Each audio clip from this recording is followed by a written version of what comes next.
Are you looking for the best badge loadout for any playstyle you want to have? You've come to the right spot. What's good, YouTube? Hope y'all having an amazing day. And I already know, clicking on this video and y'all seeing my mind player drip right now, just know I'm down bad on VC. It's hard for me, and I know it's hard for you. Check out the video coming soon. We'll show you how to make VC quick. Anyway, I'm not going to take much of y'all's time. We're going to hop right into it. So this is mainly going to be about a guard standpoint, because my build is a guard, and in the park I run the point guard, and then in the rec I'm usually a spot up. Myself, when I play 5-on-5, whether it be pro-am or in the rec, I'm usually a spot up. I got a point guard that usually does it for me, and I'm just sitting there pulling the trigger. But as you can see on my finishing badges, we got the 5-on-5 badge loadout pulled up already. We still out here grinding for the badges. We gonna get them all set, hooked and learned. We gonna get them all down pat, and we gonna be a different breed. For my finishing badges at this moment, I have gold Posterizer. You have to dunk on people. That's the only way to do it. Limitless Takeoff. Limitless Takeoff is a badge where you can take off from anywhere. Your player will literally jump from the free throw line and dunk all over somebody. Now, Giant Slayer is an important badge if you want to dunk on big man. If you don't have this badge on, it's going to be difficult for you to put a big man on the ground, and that's huge. Moving on to shooting. Now, this is the biggest spot for a shooting guard playing in the rec center. You want to be able to knock down jumpers for your team. If you can't do that, then your team's going to struggle shooting the ball. Having gold Deadeye, shooting people, it doesn't matter what contest it might be, you'll be able to knock it down, period. Green machine. Once you get hot and rolling, you'll be able to, your green window will expand. You'll be able to green more consistently after you green one shot. This badge right here is important on being a spot up. If you don't have catch and shoot, your green window's smaller, and there's no point even standing still off the catch and shoot. So if you have catch and shoot, your green window will be bigger, and you will be able to green more shots consistently. Sniper. If you haven't touched 2K22, either one, whether it be current gen or next gen, then you haven't figured out Sniper is very key to hitting whites. If you don't have Sniper at all, you will not be able to hit a white at all. You'll have to green it. So Hall of Fame Sniper is a must if you want to be a shooter in this game. Our next badge, we have Corner Specialist. Whether it be me spotting up on the hash mark or me going to the corner, I have either way I can do. But mainly for right now, I'm just hanging out in the corner, whether it be blow-bys and finishing in the paint with my finishing badges that I have right now, or whether it be spotting up in the corner and knocking it down consistently. And for the next badge, that goes right into sitting on the hatch. Limitless spot up, you can spot up from deep. It's simple as what the badge says it is. You just spot up from deep and knock it down consistent. Now on to the playmaking. You might be in a shooting guard position, but if your point guard's struggling, whatnot, you need to have badges to be able to dribble. So for the first badge, I have handles for days. I don't want to be out there doing dribble moves and then running out of stamina, and I won't be able to pull up for a jump shot. For the next badge, I have quick first step. Quick first step is a badge in the past 3 years of 2K, where if you don't have quick first step, you don't have speed with the ball. So quick first step is key to be able to get by your defender and finish at the rack, whether it not be whatever you feel comfortable doing. Downhill. I have gold downhill for when the big man gets the rebound, throws me the ball. You have more speed running down the court with the ball to be able to finish fast break dunk or pull up from three. Either one. This badge just seems to help me a lot, and that's the one I go with. And then glue hands. I have bronze glue hands on for mainly a test. I want to figure out kind of what it does to help your mind player catch the ball and redirect, swing the ball, whatever it might be.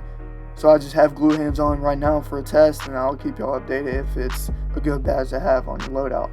Gold Unpluggable. Now in this game, steals are insane. It's like I've never seen it before. If you don't have Unpluggable on at all, you will get ripped consistently with a defender with a high steal rating. You will get ripped constantly. You won't be able to do anything. Gold Unpluggable is a key badge to have as a dribbler.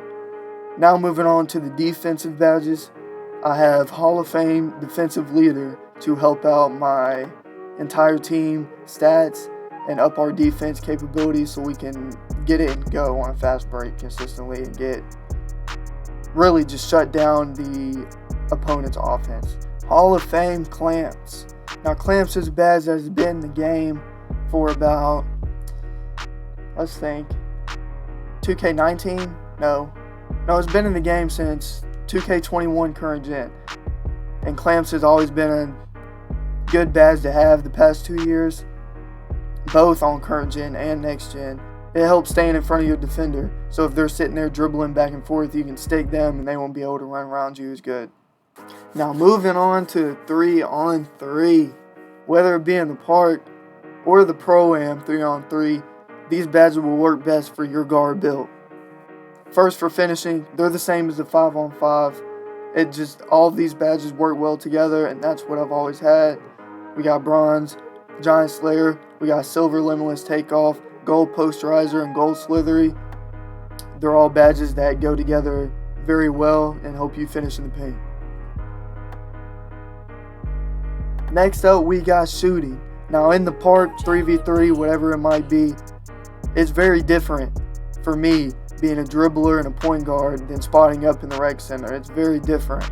So for the first badge, we have Silver Blinders. This badge has been in the game for 2 years. If most of y'all know already, but if the defender's to the side of you, you'll be able to shoot without getting a solid contest from that defender. For the next badge, we got Gold Deadeye. Just like in 5-on-5, you can shoot in their face without them getting a big contest, and you'll be able to green it a lot more easier. With Gold Green Machine, same thing I said before. You'll have first shot you green it, you'll be able to consistently green throughout the entire game after that. Now Hall of Fame Sniper. Whatever badge loadout you may see out there with different players, different builds, mostly every build's gonna have Sniper at an extent. Now for me, I like to have Hall of Fame Sniper so I can be able to hit a white consistently if it's a problem. I don't want to harp on having Sniper that much, but having Sniper is key to being a good shooter in NBA 2K22 Next Gen. Now for the next badge in the shooting 3-on-3 category, I put on Silver Chef. It gives a boost to the range that a player can effectively shoot off the dribble 3-point attempts. So as a point guard, you'll be dribbling around, doing whatnot, and it helps your jump shot after you're dribbling around. It's a good key point guard badge to have if you're a dribbler. For the next badge, we got Gold Stop and Pop. This is the same thing as Chef, almost. It very correlates together, it works well together. It boosts shot rating on standstill 3-pointers after dribbling. So after you're dribbling and you stand still and then shoot it, you'll have a higher green window than you normally do without it. For the playmaking in 3-on-3, it's the exact same thing as the 5-on-5, but instead of glue hands, we have stop and go for dribbling purposes as being a point guard. And that also goes along with the defensive badges I have on my 3v3 loadout. Hall of Fame Defense Leader and Hall of Fame Clamps. Those are the best badges you can have for a 3-on-3 point guard playing defense. I hope y'all enjoyed that video. If you enjoyed, please go smash that like button down below. Any more content you would like to see, whether it be 2K or the show, drop a comment down below and we'll get that put out there. And like I said, my build's still in the works, so once I get everything in control, I'll be sure to make a build video for you guys. And so make sure y'all keep checking back for the build video. Hope y'all have a great rest of your day, and peace.